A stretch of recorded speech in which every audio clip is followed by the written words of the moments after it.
Greetings, Glenn Douglas, pastor of Connect and groups here at Lake City Church. And it's great to be here and to share this video training about one of our strategies for the success of a small group. And there are three. Let me review them very briefly. The first one is the three-legged stool, and it has the Bible, service, and caring. It represents stability within those three components of your group. And then the flying wedge is another session that you've probably already seen.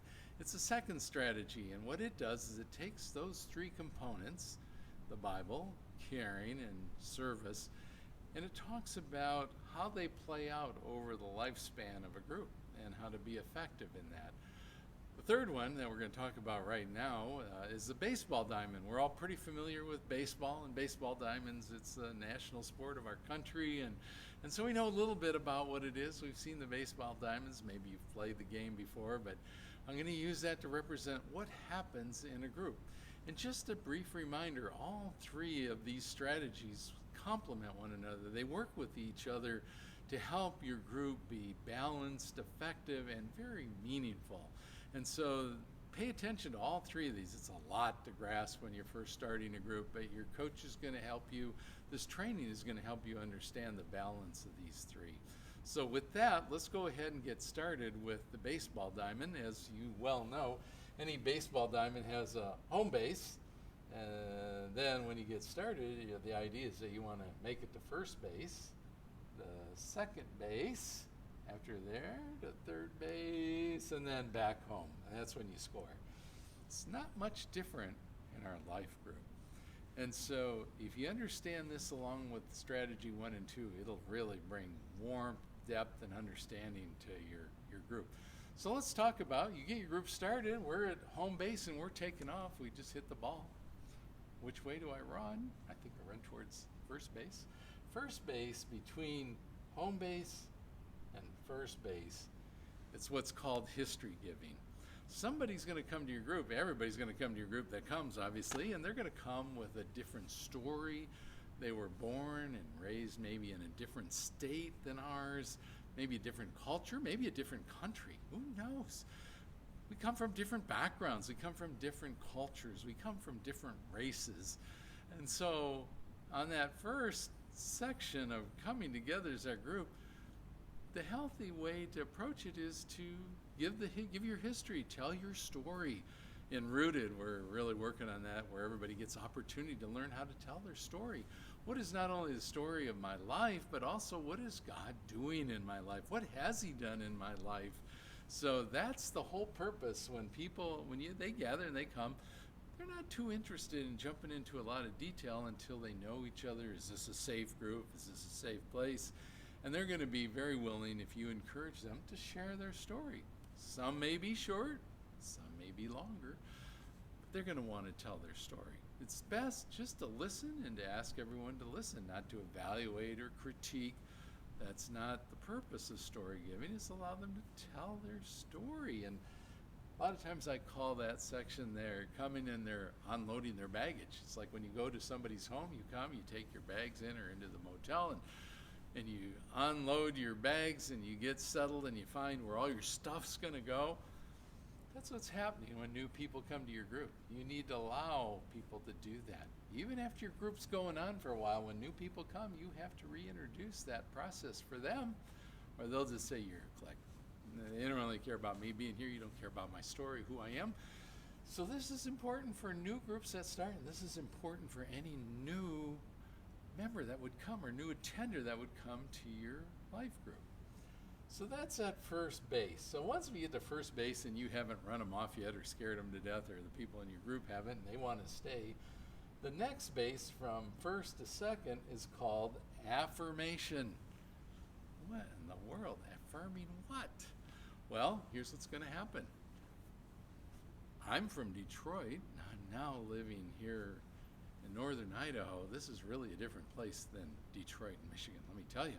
And I'm going to have perspectives about life and how we do things that are very, very different than northern Idaho. Maybe they came from California. That's a unique one all on its own, and it's okay. We want them here. You want people from Detroit here. But we are going to share our journey, and we're going to say and talk about things that may be a little concerning to you because it's different. Or maybe it's a person who really isn't very deep in their understanding of faith. Maybe they haven't even crossed the line of faith, and they're just bold enough because they were invited to come to your group, and now they don't know anything about Jesus or the Bible. Or maybe they do, and maybe they have some different, really different viewpoints on theology and understanding of God's Word. Here's my main point for this section of your journey.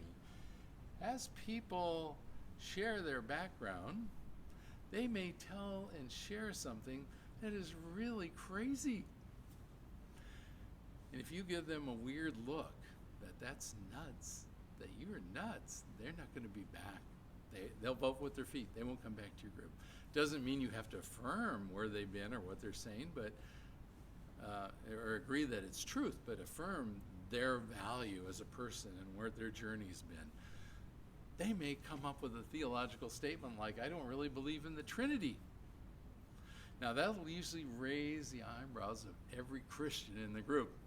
And if we do that, the new person's going to go, uh-oh, I said something wrong. I'm never going to say it again.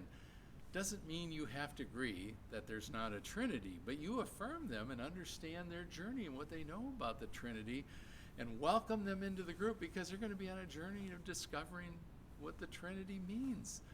But so often we have barriers where we put prejudices before people that we run them off before they have an honest chance to fit in with the group. You don't have to accept things that are not true, but don't run people off because of a perception or your background that you have. Just say, I want to hear your story. Tell me more about that. Then you will build the relationship, and then they will stay with the group, and they'll say, you know, I shared this really important thing that was important to me, but it's probably not what they believe, but they still like me. They still actually love me. They want me to come back to the group. That's what we want to communicate as leaders. And you need to, as a leader, you have to coach your group to do that. Otherwise, they'll react in ways that often aren't so good. So that's the affirmation stage here from base 1 to base 2. Now from base 2 to base 3, now we're going. Our group's kind of established. We know each other. We know our stories. We've kind of sorted through the initial dance and how to get on the dance floor and dance together. And now we're ready to go forward and really be a healthy group. So at that point, as they have trust and you have trust in your group, this is where you can start to set goals for the future. You know, what would we like to accomplish in our group? You know, we want to establish basics like it's a safe place and this is a good place to be and we can openly discuss things, but we start to move out of the gathering portion to say, what might God want to do with our group? I don't know what he wants to do with your group, but he does. You just have to listen to him. Maybe it's some service projects. Maybe it's some outreaches. Maybe it's serving at a ministry here in the church. Maybe it's a ministry outside the church. But you're going to set some goals to accomplish some things, and that's important. If you don't set the goal, you'll never achieve it. You may miss it even if you set it, but you'll be closer than if you never set the goal. So set some goals on what we'd like our group to become. And then as you start to practice these things along with strategy 1, the Bible, caring, serving, strategy 2, changing the dynamics as the group goes, applying this principle of the baseball diamond, you could actually have a group that actually gets home and scores. I call it koinonia. Koinonia is a Greek word that just means really unique, intimate community between us as believers and us with God. You can look that word up. There's definitions for it, but it's a really wonderful Greek word that the English language really doesn't capture well.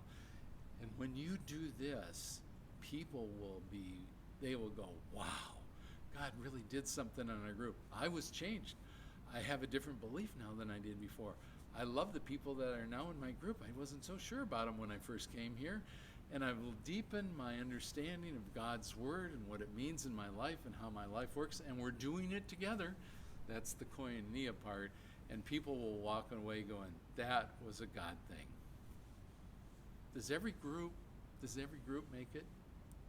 Unfortunately not, because as a leader, you're the one who's in the place that God's going to use to bring all these strategies together into play to accomplish exactly this thing. I hope all of us in the future will. A lot of groups get started, they're well-meaning, but they miss some of the parts, and then they can't, what's wrong with my group? But I want your group to be a group that does all three strategies and hits a home run, and it's a God experience. Thanks for listening.